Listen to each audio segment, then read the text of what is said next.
ثم جعلناك على شريعة من الأمر فاتبعها ولا تتبع أهواء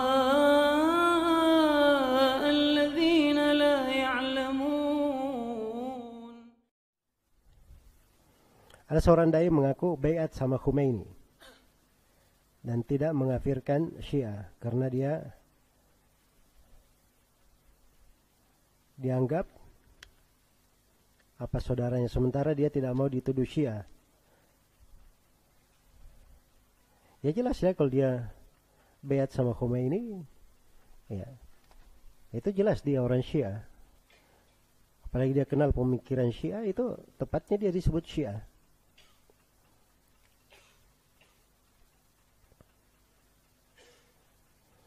Khomeini itu disebutkan dari ucapan-ucapan yang mengandung kekafiran, ya, oleh para ulama. Di antaranya ucapan dia bahwa para imam kami itu punya kedudukan tidak dicapai oleh para malaikat yang didekatkan dan tidak dicapai oleh nabi yang diutus. Itu para imam mereka. Baik. Nah, itu kekafirannya terkait dengan hal tersebut.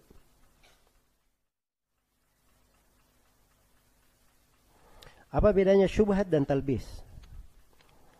Ya kalau talbis itu ada unsur kesengajaan. Talbis. Dia menyamarkan kebenaran. Tapi kalau syubhat, kita sudah terangkan. Syubhat itu kadang seorang jatuh di dalamnya karena salah paham. Karena dia apa? Salah paham.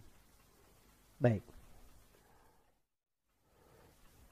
Saya sering meluangkan waktu untuk ke kuburan bapak saya, hanya sekadar membersihkan saja.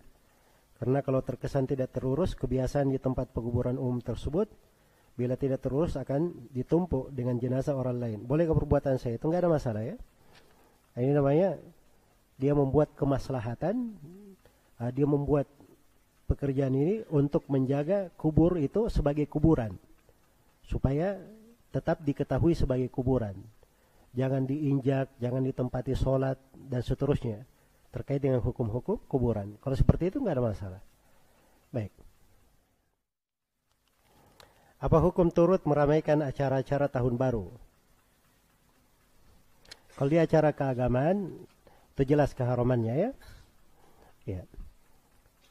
Memberi salam Natal itu haram menurut kesepakatan ulama. Hadir di acara keagamaan mereka itu lebih haram lagi menurut kesepakatan. Jelas ya? Tapi kalau acara-acara kaitannya bukan dengan masalah agama, makan-makan bersama, atau undangan dan sebagainya, itu asal acaranya itu adalah acara yang dibangun pada hal yang tidak disyariatkan. Itu semuanya masuk di dalam kategori az-zur yang disebut di dalam ayat. Kebatilan. Dan seorang mukmin tidak menyaksikan hal yang seperti itu. Apa hukum belanja yang dapat diskonan Natal dan Tahun Baru? Kalau diskonannya khusus untuk hal tersebut, ya, maka itu tidak diperbolehkan ya dia mengambilnya. Itu namanya terkait dengan apa? Terkait dengan perayaan tahunnya. Hal yang keliru ini. Iya. Baik.